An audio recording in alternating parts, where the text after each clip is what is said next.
Hey, if these weekly episodes have become part of your routine, thank you.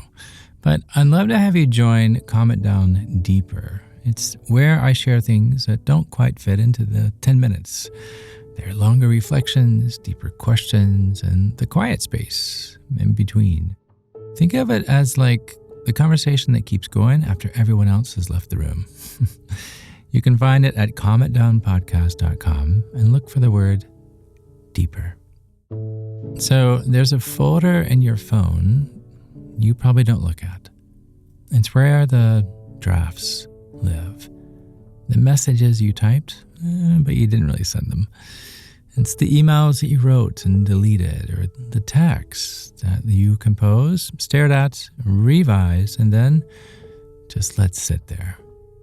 Maybe it was an apology that you weren't ready to give, or a question that you were just too afraid to ask.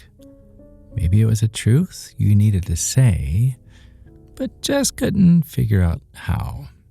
So you typed it all out. The words were there, ready, waiting, but you didn't hit send. And now it just sits there, in the drafts and the notes in your head. But it also sits somewhere else. Let's find out. I'm Chad Lawson, and let's calm it down in 3, 2, 1. Why do we do that? Why do we write things that we never send? I mean, sometimes it's because we're not sure how the other person will react. We don't want to start a fight, right? We don't want to hurt them. We don't want them to feel worse. And sometimes it's because we don't trust ourselves. We're afraid we'll say it wrong. We'll come across too harsh or too needy or too much. And sometimes, maybe most of the time, it's because the message, hear me, it's not really for them. It's for us. We're not trying to communicate. We're trying to process. We're trying to organize our thoughts, to name what we're feeling so it feels real. I mean, the act of typing it out is the release. Sending it, that would just complicate things. So we save it, we archive it, we let it live in the drafts where no one else can see. But here's what happens when we leave too many things unsaid. The unsent texts, they start to pile up, not just in your phone, but in your chest, in your throat, and the space between you and the people that you care about. You start carrying conversations you never had, right? Apologies you never gave, and you start carrying truths you never spoke. And all of that weight, oh my gosh, it builds and builds and builds. Not all at once, but slowly and quietly, until one day you realize you've been holding your breath for months.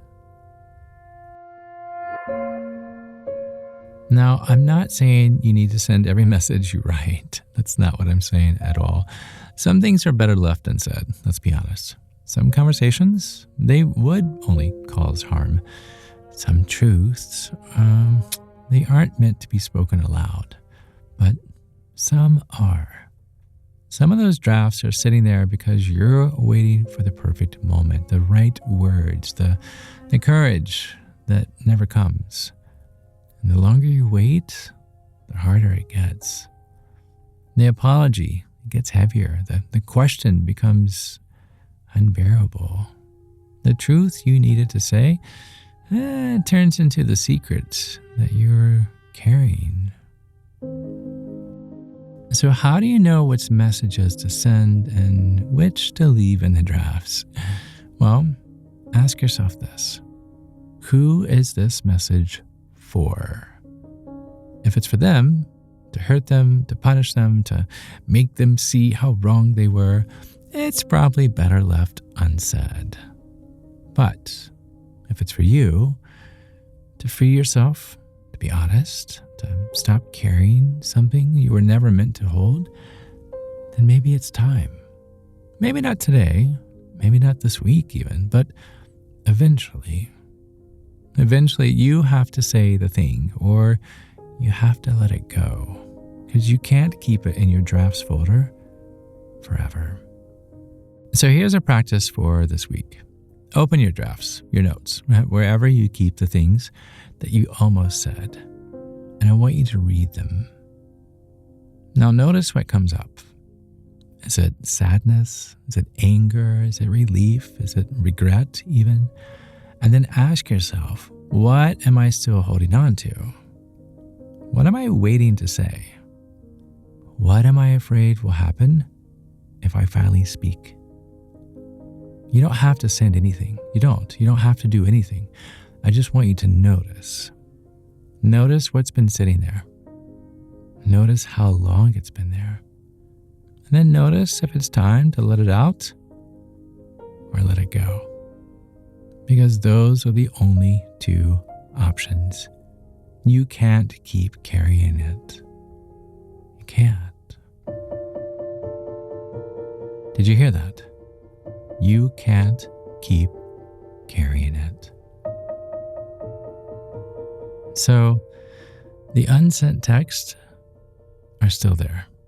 They're in your phone. They're in your chest. But maybe they need to be sent. And maybe they need to be deleted. But they can't stay in the drafts folder forever. Thank you. Thank you for listening. Thank you for living. And until next time, be kind to your mind. And join me again as we calm it down.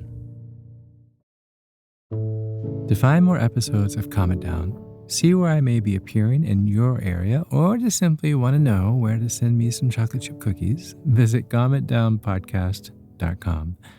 This podcast was written and produced by yours truly, Chad Lawson, composer, pianist, and nationally recognized sweet tooth.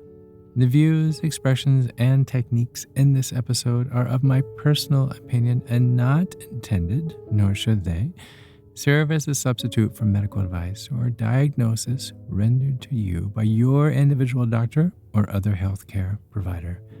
Only a licensed physician should evaluate your situation, provide a diagnosis, or render other medical advice to you, and you should only act upon the advice of this physician. Now, I'm an extreme empath by nature, but my profession is that of a composer and pianist, not a licensed therapist or physician. I hear from thousands of listeners how my music has helped them through various stages of emotional needs, and I simply want to offer this in future podcast episodes to aid those needs. So to find a list of licensed professionals in your area, please visit calmitdownpodcast.com. And if you've enjoyed today's episode, please leave a review, or better yet, share it with a friend. While it takes less than 60 seconds to do, its impact will last for years to come, as every little bit helps in growing the awareness and the importance of mental and emotional health. Thank you for listening. Thank you for living. And until next time, be kind to your mind and join me again as we calm it down.